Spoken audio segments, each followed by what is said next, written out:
तीरा बेनी जी में खाड़ गौरा का करेली।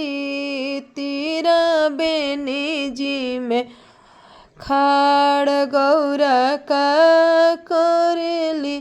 का करेली हो गौरा का करेली। तीरा बेनी जी में खाड़ गौरा तप करेली। तीरा बेनी जी में खाड़ गौरा तप करेली।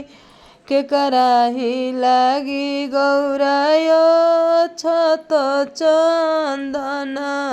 के कराही लागी गौराय छत चंदन।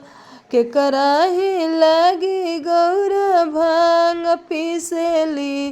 तीरा बेनी जी में खाड़ गौरा का करेली।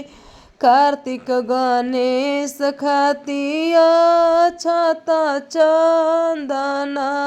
कार्तिक गणेश खातिया छत चंदन। शिवजी के लागी गौरा भांग पिसेली। तीरा बेनी जी में खाड़ गौरा तप करेली। तीरा बेनी जी में खाड़ गौरा तप करेली।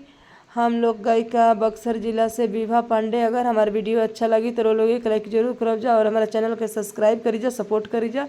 हम हर तरह के मांगलिक गीत गावे। हर हर महादेव।